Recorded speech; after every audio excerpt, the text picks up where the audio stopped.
Makam Eki mendadak dijaga orang suruhan, dilarang ambil foto dan video.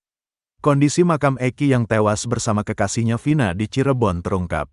Makam Eki yang berada di tempat pemakaman umum, TPU, Mawar, Desa Sutawangi, Kecamatan Jatiwangi, Kabupaten Majalengka, Jawa Barat, mendadak dijaga orang suruhan. Seorang pria bernama Rana mengaku mendapat tugas khusus untuk menjaga makam almarhum Eki. Tak hanya itu, Rana juga melarang orang yang datang untuk mengabadikan gambar foto maupun video.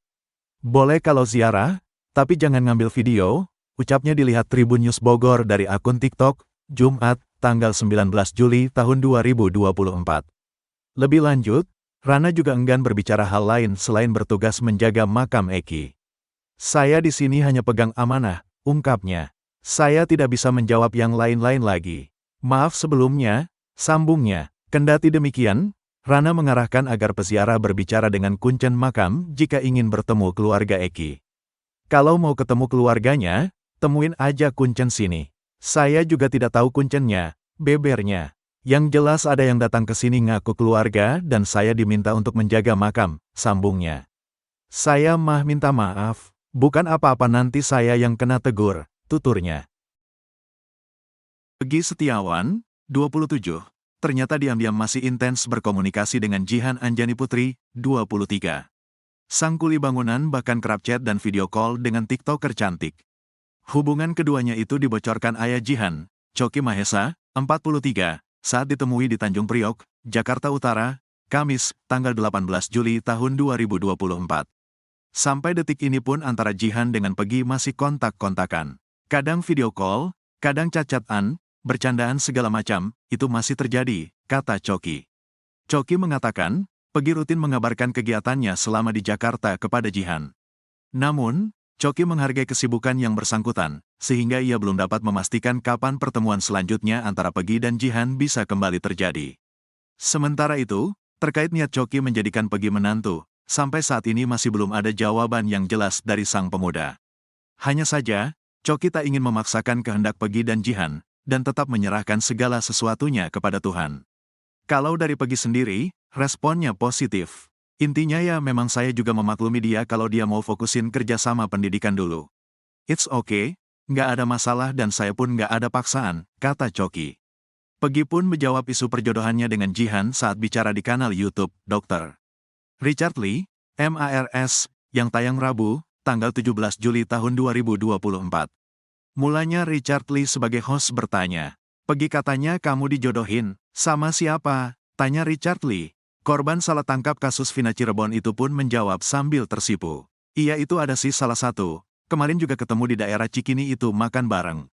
TikToker sih katanya, kata Pegi tersenyum. Pegi pun lanjut menceritakan, perjodohan dirinya dengan Jihan berkat nazar ayahnya. Beliau itu punya nazar bahwa saya bebas itu nanti mau jodohin anaknya dengan saya seperti itu, kata Pegi. Richard Lee pun penasaran soal sikap Pegi setelah dijodohkan dengan gadis yang aktif posting video di TikTok @spamjehan itu. Kamu mau gak tapi? Tanya Richard Lee. Pegi mengaku berserah. Ia tidak sedang mencari jodoh. Serahin aja sama yang di atas sih karena saya belum sempat kepikiran itu sih, kata Pegi. Saat ini ia masih ingin bekerja demi membiayai pendidikan adiknya. Sebagai sulung, Pegi mempunyai seorang adik laki-laki bernama Robi, dan 2 adik perempuan, Luciana dan Ameliana. Saya akan kembali lagi, yang pertama keluarga dulu. Kan adik-adik saya belum tamat semua sekolahnya. Jadi saya mau tamatin adik-adik saya dulu. Nanti kalau mereka sudah tamat, sudah nyari kerja, setidaknya mereka kan bisa lebih baik dari saya lah dalam hal mencari pekerjaan, dalam hal bisa membahagiakan keluarga. Nah setelah itu baru saya mikirin, ke depannya seperti apa buat saya, seperti itu sih, papar Pegi.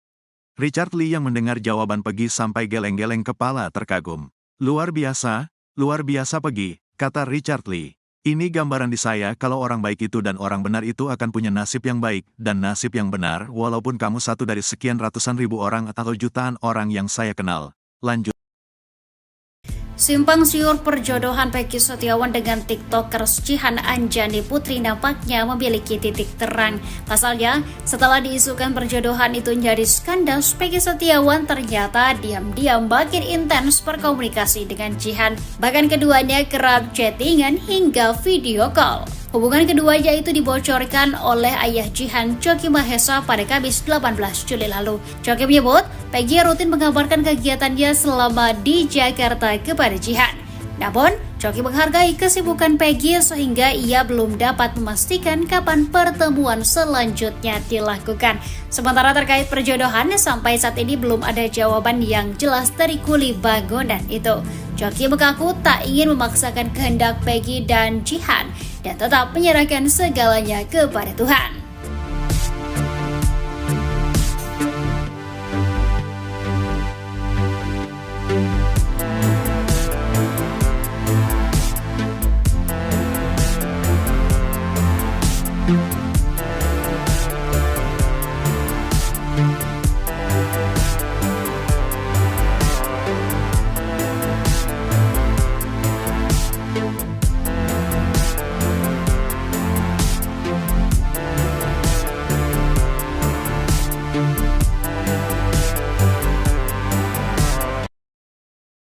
Choky Mahesa, ayah dari Jihan Anjani Putri, mengungkapkan banyak kesamaan antara dirinya dengan Peggy Setiawan, korban salah tangkap dalam kasus Vina Cirebon. Choky mengaku pernah bernasib sama seperti Peggy, yakni menjadi korban salah tangkap atas tindakan kriminal yang tak pernah dilakukannya. Choky menceritakan, sekitar tahun 2006, ia pernah ditangkap polisi ketika sedang bekerja di wilayah Penjaringan, Jakarta Utara. Saat itu, Choky ditangkap dengan tuduhan terlibat dalam pencurian mesin percetakan dari salah satu ruko di Penjaringan. Tak cuma pengalaman menjadi korban salah tangkap, Choky mengaku punya banyak kesamaan lain dengan Peggy. Misalnya, dalam hal makanan favorit, Choky mengaku sangat menyukai tempe orek sama seperti Peggy. Dengan segala kesamaan yang Choky lihat pada diri Peggy, ia pun meyakini pemuda itu sangat cocok untuk dijadikan menantu alias menikahi anaknya Jihan. Ketika saya melihat Peggy dan mengikuti alur beritanya dari awal sampai kebebasan dia, kok seperti saya melihat ketika saya melihat dia tuh seperti saya melihat diri saya sendiri gitu. Yang mana banyak sekali kesamaan-kesamaan di dalam hidupnya dia itu sebelumnya udah terjadi sama saya. Apa aja, Bang? Contohnya yang pertama, dia ibaratnya korban broken home, ya, tahu lah ya. Ibaratnya dia ditinggal sama bapaknya dan saya juga sama, ditinggal bapaknya dari kecil. Nah, ketika dia datang ke rumahnya bapaknya dan disuruh bilang kalau dia ponakannya, itu pun sebelumnya sudah terjadi sama saya. Sewaktu saya datang ke rumah bapak saya disuruh mengaku kalau saya ini ponakannya. Nah, kelanjutannya lagi, dia sebagai korban salah tangkap.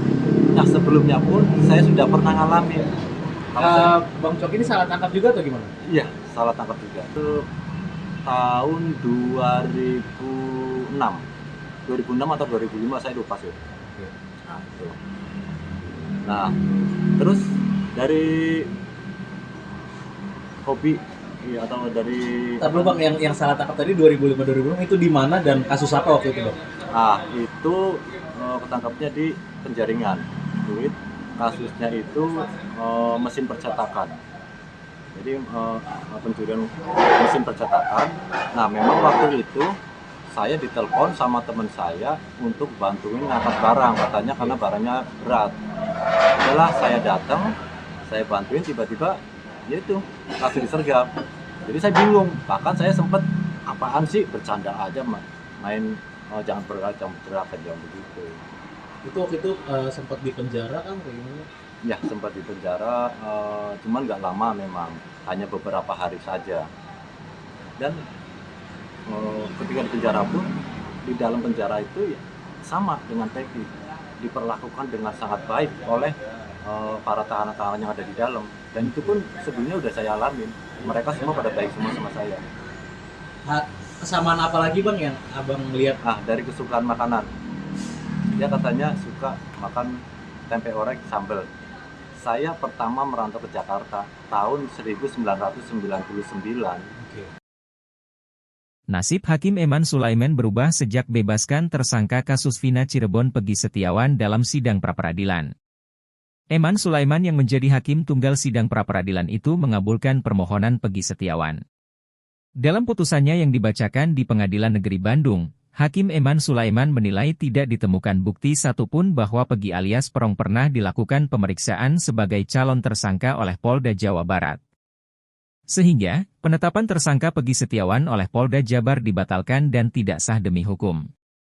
Sejak saat itu, Hakim Eman Sulaiman tak lagi makan bubur di pinggir jalan. Padahal, dulu ia sering mampir untuk sekedar sarapan sebelum berangkat ke tempat kerjanya. Bukan karena dirinya sombong tak mau makan bubur di pinggir jalan. Namun, nasibnya kini seperti seorang selebritis lantaran banyak dikenal oleh warga.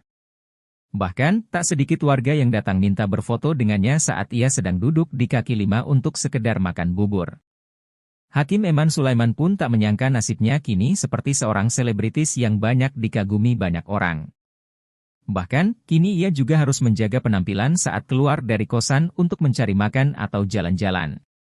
Eman Sulaiman mengakui memang dirinya selama ini tinggal di kosan yang disewa oleh pemerintah. Di kosan tersebut, ia tak bersama anak dan istrinya, sebab keluarganya tinggal di Pemalang. Sedangkan ia bertugas menjadi hakim di Pengadilan Negeri Bandung. Sehingga Eman selalu pulang ke Pemalang setiap Jumat sore dan Senin pagi sudah kembali lagi ke Bandung. Hakim Eman Sulaiman dikenal sebagai sosok yang sederhana. Ia juga mengaku kerap jalan kaki saat menuju tempat kerjanya di Pengadilan Negeri Bandung lantaran jaraknya tak terlalu jauh. Coki Mahesa, ayahanda dari Jihan Anjani Putri, mengungkapkan awal mula munculnya isu perjodohan sang anak dengan korban salah tangkap dalam kasus Vina Cirebon, Pegi Setiawan. Isu perjodohan ini muncul setelah Pegi bebas dan dikaitkan dengan salah satu unggahan di akun TikTok pribadi Coki. Coki menegaskan, isu perjodohan ini kurang tepat sebab apa yang ia unggah di akun TikToknya lebih kepada suatu nazar yang dijanjikannya jika Pegi bebas.